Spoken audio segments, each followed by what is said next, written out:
à période exceptionnelle, modération exceptionnelle. Meta, la maison mère de Facebook et d'Instagram, a annoncé jeudi faire des exceptions à son règlement sur l'incitation à la violence et à la haine en ne supprimant pas des messages hostiles à l'armée et aux dirigeants russes. En raison de l'invasion russe de l'Ukraine, nous faisons preuve d'indulgence pour des formes d'expression politique qui enfreindraient normalement nos règles sur les discours violents tels que mort aux envahisseurs russes, a confirmé à l'AFP Andy Stone, responsable de la communication de Meta. Nous continuons de ne pas autoriser des appels crédibles à la violence contre des civils russes, ajoute-t-il. La déclaration de Meta intervient après la publication d'un article de l'agence Reuters, citant des courriels échangés par des modérateurs de contenu du géant des réseaux sociaux et affirmant que la mise à jour du règlement s'appliquait à l'Arménie, l'Azerbaïdjan, l'Estonie, la Géorgie, la Hongrie, la Lettonie, la Lituanie, la Pologne, la Roumanie, la Russie, la Slovaquie et l'Ukraine.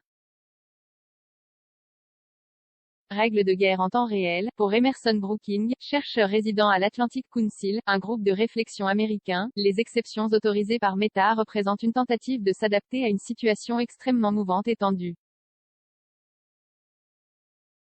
Facebook essaie d'écrire des règles de guerre en temps réel, résume à l'AFP ce spécialiste de la désinformation en ligne. La guerre et la violence sont liées de manière inextricable, il est impossible de les séparer. Le chercheur reconnaît qu'il existe un risque de débordement qui pourrait nuire à la population russe, au-delà de ses seuls militaires et dirigeants politiques.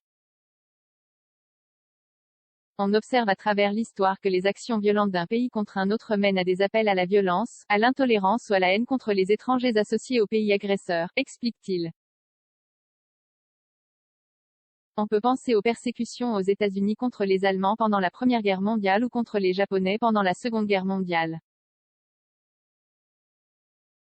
Facebook bloqué en Russie. Ce n'est pas la première fois que le groupe de Mark Zuckerberg tolère ce genre de publication même si les exemples sont rares. En juin 2021, le réseau avait ainsi autorisé pendant 2 semaines des messages d'opposants iraniens appelant à la mort de l'ayatollah Ali Khamenei.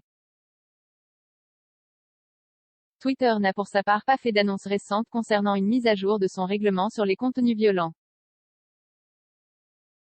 La plateforme n'a pas supprimé la semaine dernière un tweet du sénateur américain Lindsey Graham, où l'élu républicain appelait à l'assassinat du président russe Vladimir Poutine pour mettre un terme à la guerre.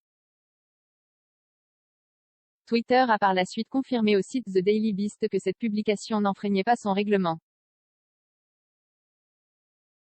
La Russie a bloqué Facebook sur son territoire la semaine dernière, en représailles à la décision du groupe californien d'interdire des médias proches du pouvoir, dont la chaîne RT et le site Sputnik, en Europe. Elle a rejoint le club très fermé des pays interdisant le plus grand réseau social du monde, aux côtés de la Chine et de la Corée du Nord.